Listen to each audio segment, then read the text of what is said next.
بسم اللہ الرحمن الرحیم اللہم صلی علی محمد و آل محمد۔ جس دن اللہ تعالیٰ نے حضرت آدم علیہ السلام کو بنایا وہ نوروز کا دن تھا، اور جس دن حضرت نوح علیہ السلام کی کشتی پہاڑ پہ ٹھہری وہ دن نوروز کا دن تھا۔ نوروز کی بہت ساری فضیلتیں ہیں، اگر یہ فضیلتیں گنائی جائیں تو ان کی تعداد کا شمار کرنا ناممکن ہے۔ نوروز کے دن کی سب سے بڑی فضیلت کہ اس دن مولا علی علیہ السلام کی ولایت کا اعلان ہوا۔ جب حضرت محمد صلی اللہ علیہ وسلم نے غدیر خم پر حضرت علی کی ولایت کا اللہ کے حکم سے اعلان فرمایا، اس دن نوروز کا دن تھا۔ نوروز کا دن 20 مارچ یا 21 مارچ والے دن ہوتا ہے۔ اس دن سن ایریز میں 0 ڈگری پر ہوتا ہے، یہاں سے بہار کی شروعات ہوتی ہے۔ یہ اسٹرالوجیکل نیو سال کا بھی آغاز ہے۔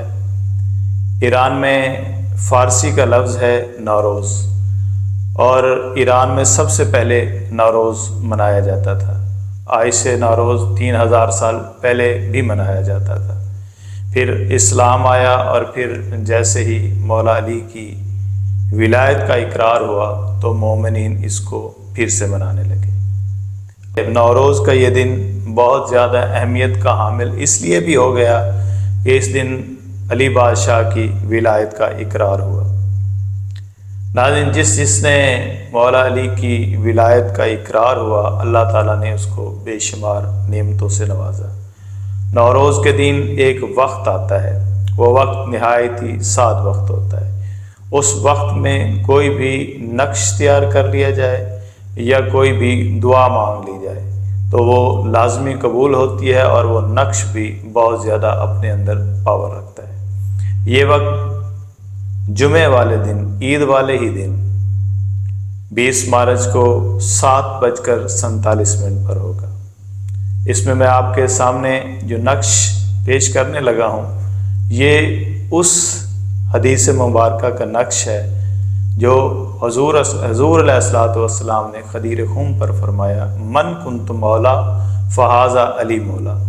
یہ ان کے اعداد نکال کے نقش لیا گیا ہے۔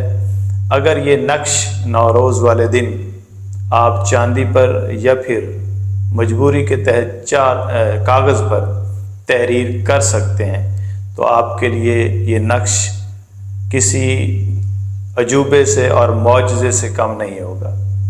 آپ کی تمام پریشانیاں یا پھر آپ کی کوئی ایسی دلی مراد جو کسی صورت میں بھی پوری ہوتی نظر نہیں آتی، وہ بھی پوری ہو جائے گی۔ آپ اس نقش کو بنائیں اور مجھے اپنی دعاؤں میں یاد رکھیں۔ چینل اچھا لگے تو آپ فالو لازمی کریں۔ آپ کا بہت شکریہ۔